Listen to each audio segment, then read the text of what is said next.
नमस्कार, आप देख रहे हैं न्यूज़ 8। मैं हूं आपके साथ प्रीति भारद्वाज। बुलेटिन की शुरुआत करेंगे और देश में एक बार फिर से कोरोना के मामले लगातार बढ़ते जा रहे हैं। इस बार 3000 के पार हो चुके हैं मामले। यूपी में तेजी से कोरोना पांव पसार रहा है।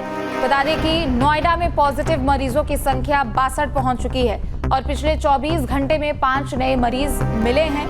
स्वास्थ्य विभाग को भी अलर्ट पर किया गया है। तो यूपी में एक बार फिर से तेजी से कोरोना अपना पैर पसार रहा है और देश में एक बार फिर से एक्टिव मरीजों की जो संख्या है वो बढ़ चुकी है। नोएडा की बात करें तो एक्टिव मरीजों की संख्या 62 तक पहुंच चुकी है और पिछले 24 घंटे में 5 नए कोविड मरीज मिले हैं और इसके अलावा पूरे देश भर में 3000 के पार ये आंकड़ा पहुंच चुका है। स्वास्थ्य विभाग भी अलर्ट पर।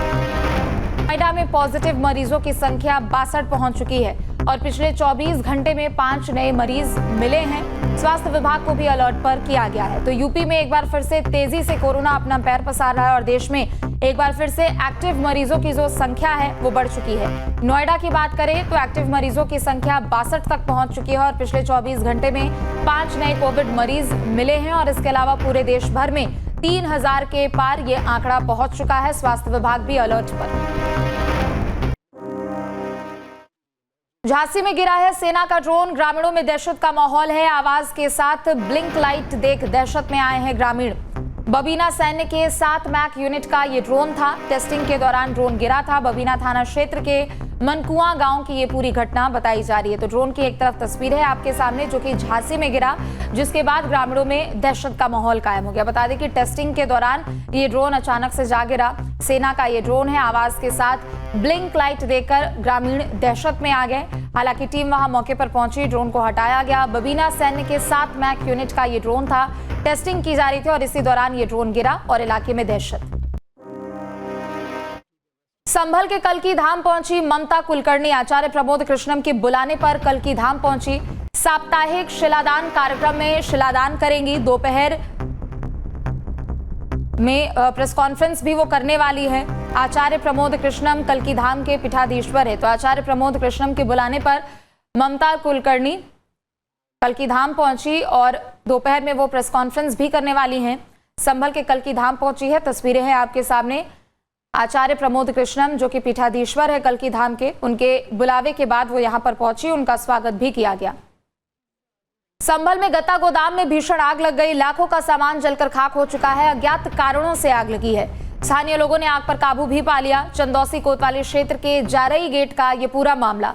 तो संभल में गत्ता गोदाम में भीषण आग लग गई। आग कैसे लगी ये जानकारी नहीं है, लेकिन लाखों का नुकसान हुआ है। स्थानीय लोगों के साथ साथ दमकल की भी टीम मौके पर पहुंची और सभी लोगों ने मिलकर कड़ी मशक्कत के बाद आग पर काबू पाया।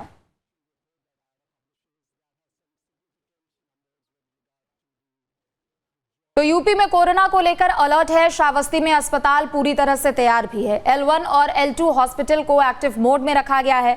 ऑक्सीजन की भी व्यवस्था दुरुस्त है। CMS अशोक कुमार का कहना है कि कोविड ने देश में एक बार फिर से वापसी की है, लेकिन हम लोग हर हालात से निपटने में सक्षम हैं। कोविड ने दस्तक तो दे दिया है, लेकिन घबराने की बात नहीं है। ये वायरस पहले जैसे वायरस की तरह से खतरनाक नहीं है।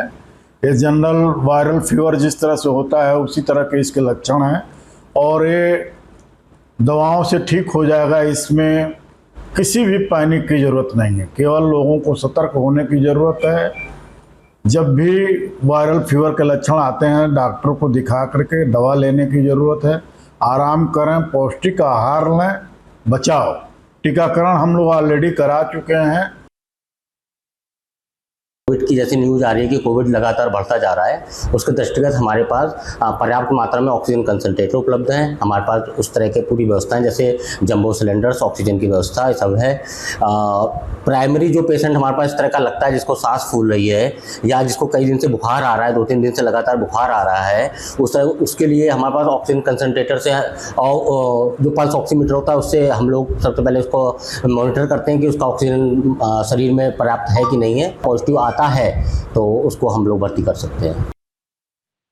कानपुर में गर्मी ने कहर बरपा रखा है। गंगा नदी का जलस्तर भी तेजी से गिरा है। घाटों पर रेत के टीले दिखने लगे हैं और आलम यह है कि गंगा का बहाव क्षेत्र सीमित हो गया है। नदी की धारा कम रह गई है।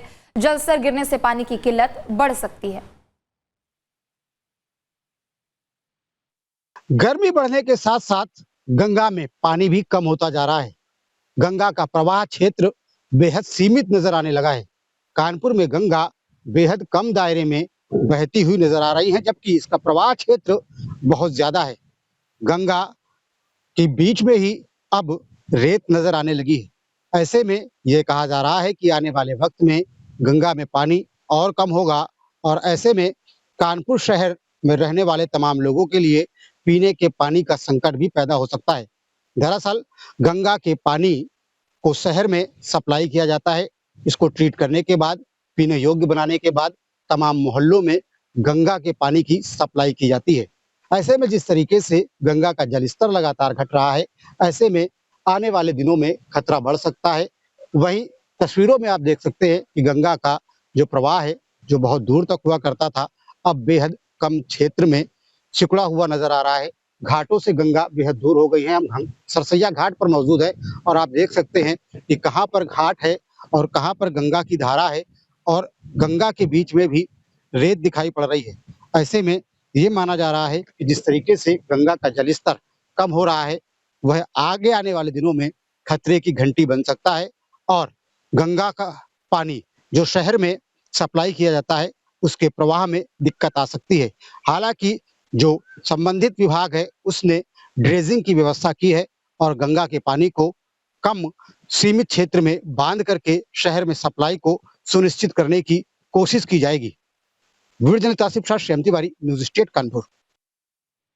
यूपी में सरकार का बुलडोजर एक्शन लगातार जारी है। महाराजगंज में देर रात प्रशासन ने 20 सालों से बनी अवैध मस्जिद को गिराकर जमीन अपने कब्जे में ले लिया। रिपोर्ट देखिए।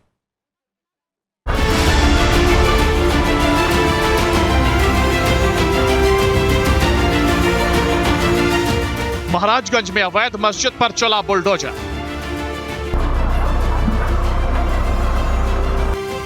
सरकारी जमीन पर बनी अवैध मस्जिद पर एक्शन।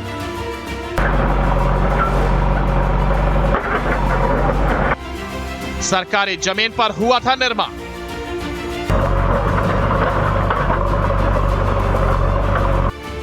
मिनटों में जमींदोज हुई मस्जिद।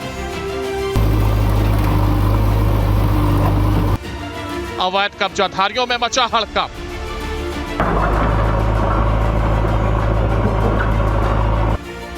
भारत नेपाल सीमा के 15 किलोमीटर के दायरे में एक्शन।